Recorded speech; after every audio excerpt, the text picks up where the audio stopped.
Makawa ebe dwumadi so media ne Nana Poko adakojachi project no sesia no caterpillar ejina so a eye adwuma den o clear land ne so sebe ya project no betuma ahyase animu ya ye Nana Kotokoro Asantemawura wati okrure ene okrare ene brare ngomaso King Solomon. Hey, Nana me feel what Nana me yadao. I has to say no. In an open so say all the contracts. I has to see no. So move your project ni na say ne beye the screen see. Sana project ni beye. You be mini stadium ewom. I have bet my phone nipa bia 3,000, 4,000, 5,000. Say be Kotoko.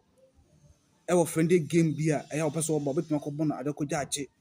And I say be baba yara. 1 2 nya 2 1 2 2 Kotoko bet me abesi na kan bi wa ha sei case bia ne Kotoko bet me de ha sei aye ne third option ese baba yara anye yi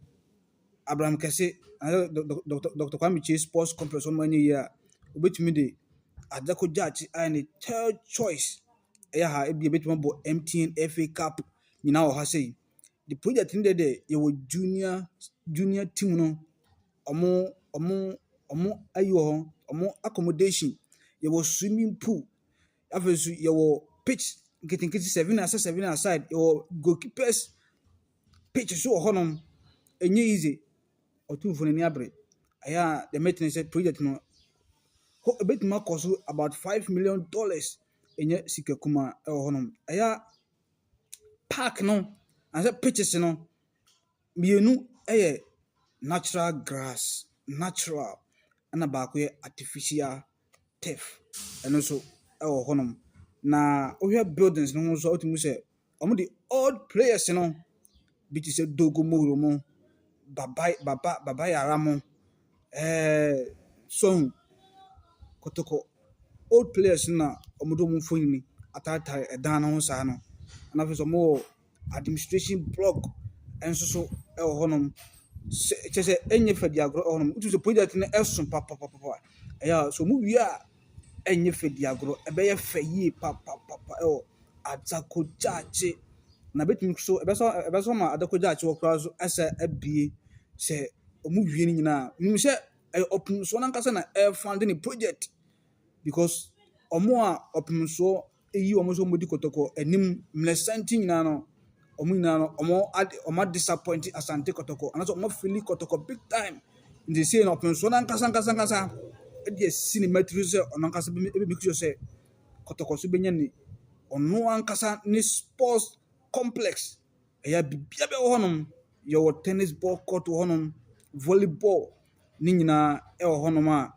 enye fedi agro abetimi aboama Asante Kotoko so afana ntuma pa efra na Kotoko etimi compete with other clubs on the continent ebra na na yamponsam era no ba wie no onso opim so say to echo adakojache na onpa che say opim so ani anyi containers no ho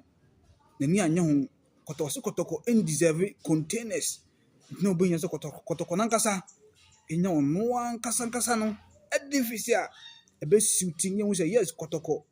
aye ohempon bi dia ni tene ama opim so ede sa nneema wo nyina agu na kwan mu sebe ya Kotoko so enim ebebenyam na fe so Kotoko so afen otumfo erezi the standard of Kotoko nti we see one so Kotoko a no say baby Kotoko adru no unsantimfa ema Kotoko ema down enye fedi agro ho nti greater and say Caterpillar esisu a eya adwuma gidigidi project omo sha ase a non stop on say contractor na we see otumfo o say to the second Jubilee Hall no mensia no the same contractor na obeye adwuma honom nti na oyɛ kɔtɔkɔ supporter ma ɔne nye ne fa mpaebɔ no bi ata kyerɛ sɛ bɛyɛ a dwumadi na ɛkɔ so hɔnom no bia bɛtumi awie anaasɛ bɛtumi akɔ so ama Asante Kotoko ebi ma hyɛ aseɛ kɛka na yɛate abrɛ yo kɔtɔkɔ hene ɔyɛ silent bohu sɛ wɔwie ade no because wɔde n'ani tu nkurɔfoɔ bi so nkurɔfoɔ no de ne hwam nti ɛnɛ yi no players yi na wɔn sɛ ɔpemso ankasa na etua mo ka ɔrane ne team almost by 25th bia na players yɛtua wo ka woyɛ player ma Asante Kotoko ne yɛtua wo ka